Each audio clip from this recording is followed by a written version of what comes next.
আজকের আবহাওয়াটা যা মিষ্টি না। এই আবহাওয়ায় কাজ কাম সব সাইরা দিয়ে সারা দিন ভর ঘুমানো হইলো পৃথিবীর সবচাইতে বড় ইবাদত। ওরে আমার নবাবজাদার বেটা, সূর্য মাথার উপর উঠে গেল, এখন উনি আবহাওয়ার বয়ান দিচ্ছে। ওঠো তাড়াতাড়ি, যাও বাজারে যাও। আহা নেহা, সকালবেলা তো চেঁচামেচি করে মেজাজটা খারাপ করো না তো। সকালবেলা শান্ত থাকতে হয়, এতে আয়ু বাড়ে। আয়ু বাড়ায়া কোনো লাভ নাই যদি ঘরে চাল ডালি না থাকে।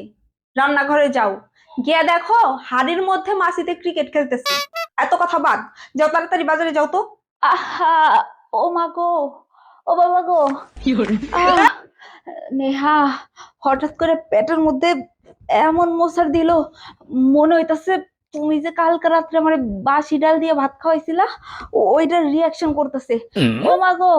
1 মিনিট আগেও তো তোমার আবহাওয়া খুব মিষ্টি ছিল।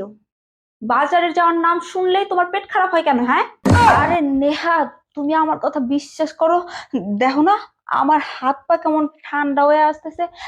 আমি সত্যি কথা কইতেছি, এই অবস্থায় যদি আমি বাজারে যাই আর রাস্তায় যদি জ্ঞান হারায়া পইরা যাই, তাইলে তো মানুষ তোমারই দোষারোপ করব।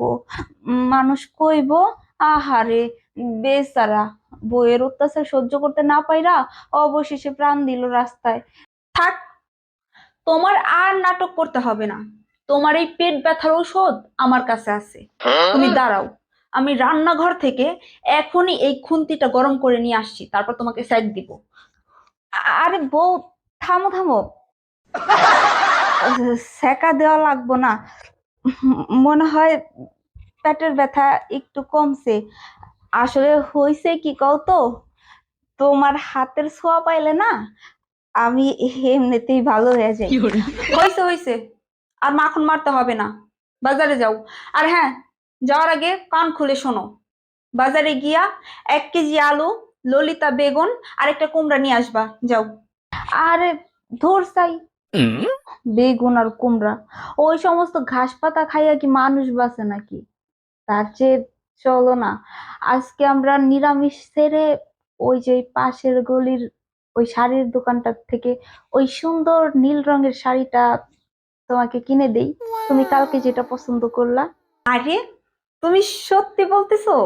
তুমি আমারে ওই শাড়িটা কিনা দিবা? কিন্তু তুমি তো আমাকে বলছিলা তোমার কাছে নাকি টাকা নাই। টাকা তো পকেটে লুকানো ছিল। তোমার মুখের এক চিলতে হাসির জন্য আমি পুরো বাজারকেও কুরবানি দিতে রাজি। তুমি না মাঝে মাঝে এতটা রোমান্টিক হয়ে যাও না। আচ্ছা ঠিক আছে, তাহলে আগে শাড়িটা কিনে নিয়ে আসি, তারপরে রান্না করব। হ্যাঁ,